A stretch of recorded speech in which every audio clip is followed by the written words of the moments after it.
Hi, this is Attila 16 and this is a replay of Wargame European Escalation. This is a game I wanted to make replays of since a long time, but I never got to it, so now I'm doing it. So I hope you will enjoy it. I think this is probably the best game I played in 2012, and in terms of RTS, of course. And I think it's worth sharing. And since this is a replay, I'll be able to show you the action up close, which many people asked me to show in previous videos of it. But this game, it's a lot about, you can zoom out up to a satellite view if you want. And you can zoom in very close, and the graphics are really nice up close. So having it as a replay will allow me to show you the action up close. Now this is a replay where we decided to go with the kind of blitzkrieg approach to it.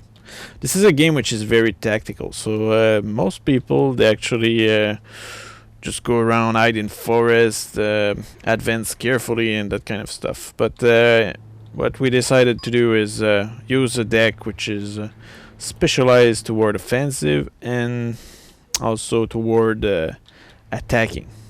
Now, as you can see, the enemy is sending many troops all spread around, but yeah, they are spreading around one by one, while here I'm advancing in a dense formation, which you can really say yes, it's already a convoy of vehicle. And while that might not seem particularly smart for me, the composition of my formation is extremely important. And at the front I have some light anti-air vehicle which are opening the way. They are really fast, they are firing a lot. And followed by some troop transport. With a few infantry in them. As you can see, I'm just pushing through, and the thing is that what that does is that most of the enemy are, as you can see here, spread around, while I'm fighting really focused, which is very useful to make a hard push on the enemy territory. And also the fact that some enemies like to do artillery stuff. You totally move past through them. And now here I have actually a couple of T-64A, which are not particularly good tank, but on the other hand, they are really mobile. And as you can see, they move quickly. So I use those tanks to be able to follow all the faster vehicle here. Now, as you can see, everything that was in front of me was literally wiped out.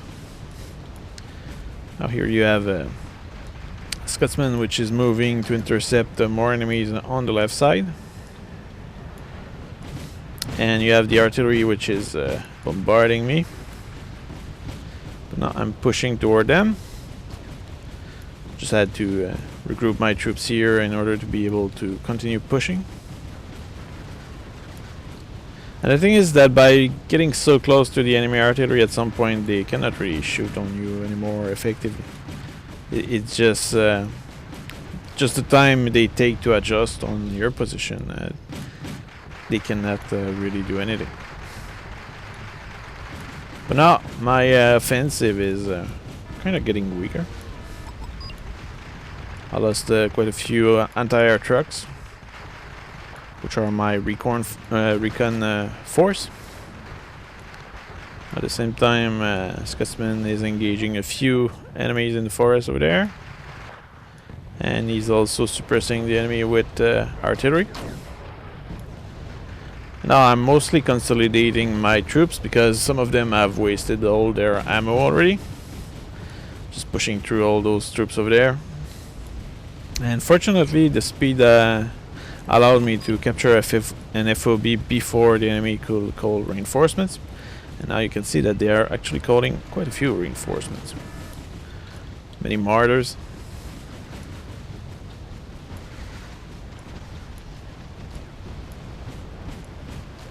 But at the same time, mortars are troop transport, so they are not particularly amazing. And now most of my troops which were light are already dead, and most of what remains is tanks, so that means his light vehicle won't stand a chance against my tank. Now at the same time, Scotsman is engaging on the left side here. And he has a good angle because my troops here, they reveal the enemy, while his troops here are engaging in the flank. So when you shoot the enemy in the flank, that hurt them more. Alright, so let's see. It's clear that all the fire has an impact on the morale of my troops. Many of them are shaken or worried. That's a side effect of all the fire around. It demoralized them. But at the same time, at this point, it's clear that my troops are winning the fight. And there's very few concentration of troops that can hold against so many cannon. There we go. I think that zone is getting secured. There's still a few reinforcements coming, but now that zone has been taken. Well, we don't hold it, but at least the enemy doesn't hold it anymore either. So here, Scotsman tank are moving to engage the last remaining reinforcements that will come from that zone. It's a few Patton and Martyr anti-tank vehicle. As you can see, they don't last long. There's also, what's that? Did not have time to check what that was. Let's see. Okay, that was an anti-air flak gun. Now on that side, we essentially eliminated everything. There are still a few troops which are remaining in the forest here, which Scotsman will take care of over time. He also has a lot of artillery to take care of that. So at this point, that area has been secured. We lost quite a few troops, but we killed even more. So because I had focused all my firepower, while the enemy did not. They spread around.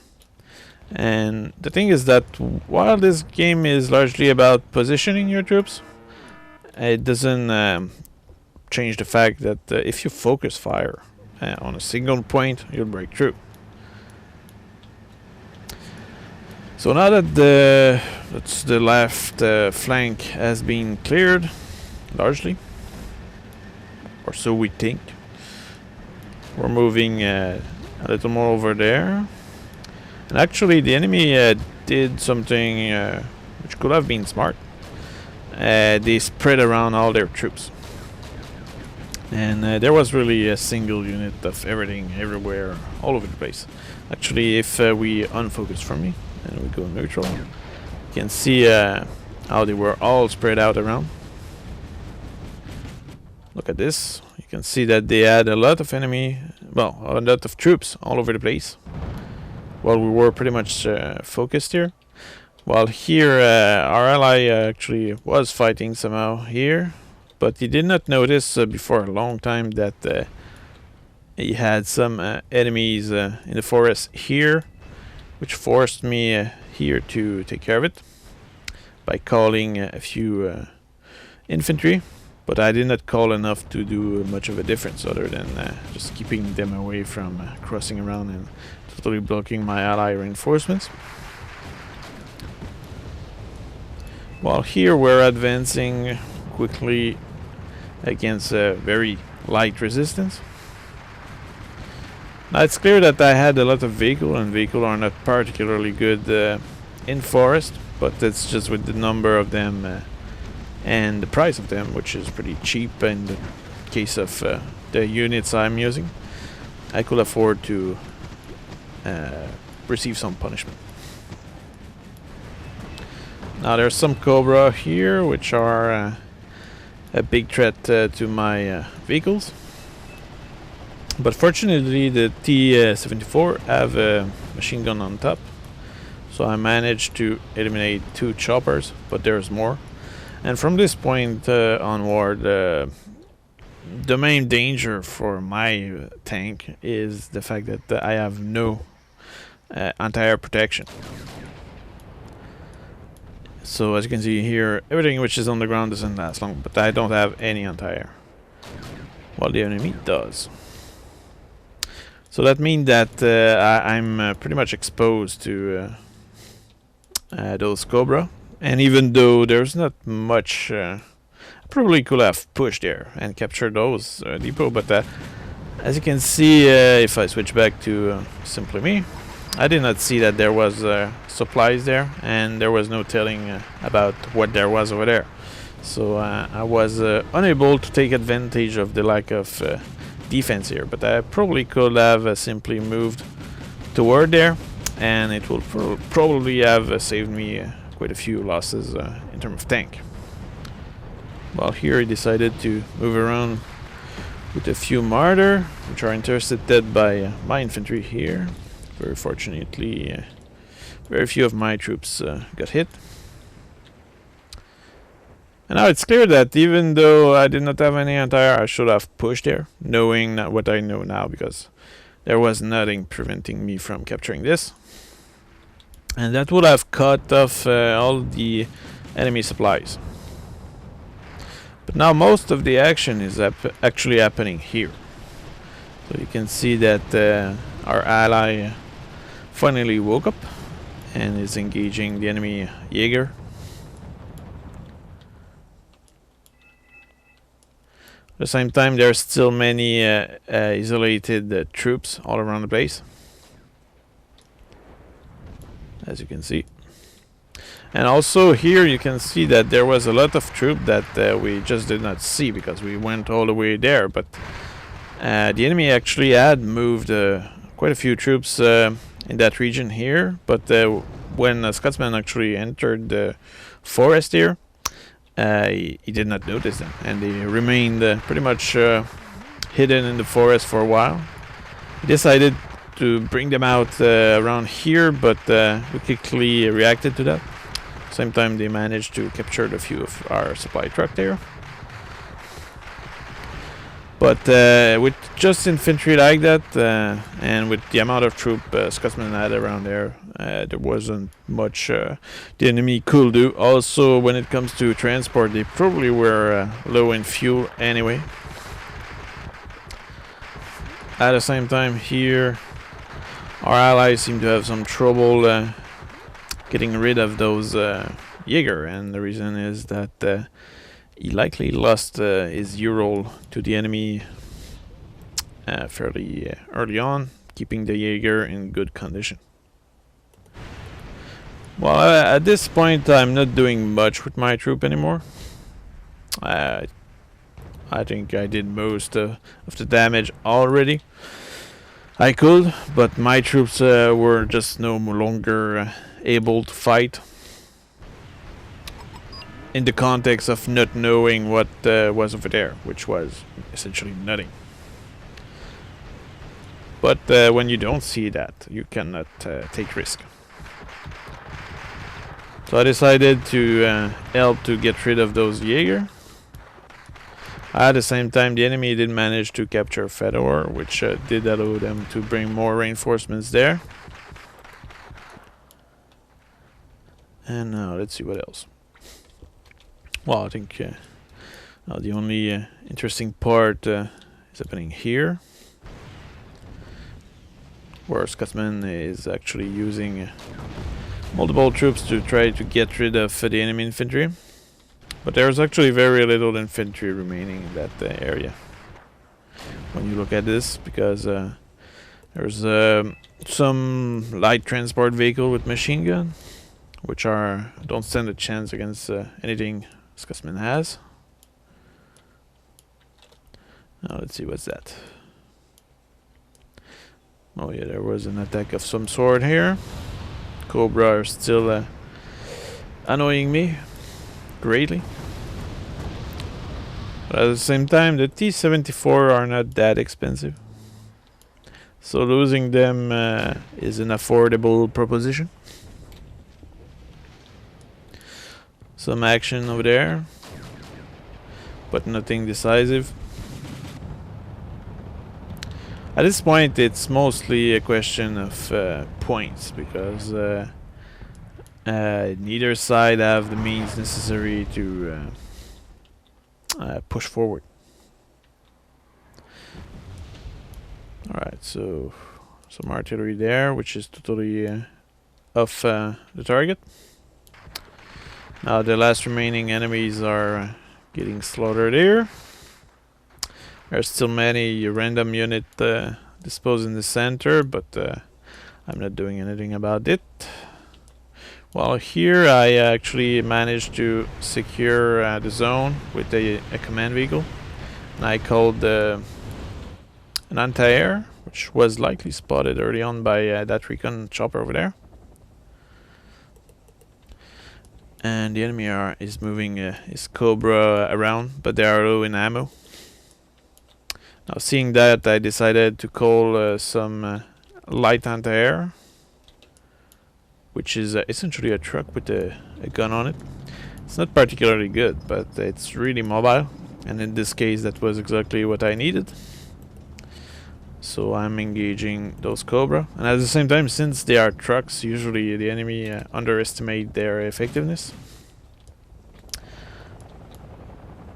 Now those Cobra really like artistic flying, and they are wasting a lot of ammo on a single soldier over there, which is a mistake, in my opinion. And on that side, I did a push against the enemy Jaeger here. I'm using BMP-1D, which have a grenade launcher that's more effective against infantry than missile, which can only be launched on the enemy tank. And I have also some infantry engaging as well. So that took care of them. And at this point, as you can see, there's very few units that can stop us.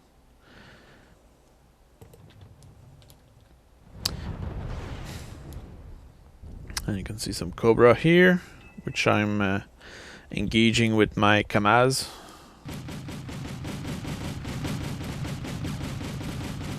They are destroying an FOB, which is empty. That's a waste of ammo, but at the same time, they probably are low in ammo here. No, they're not. It's kind of weird that they did not simply rearm their Cobra.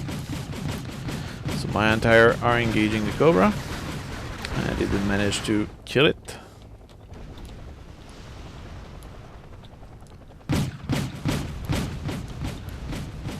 And as you can see, they are not particularly accurate, but they are still anti-air, and that was the winning kill.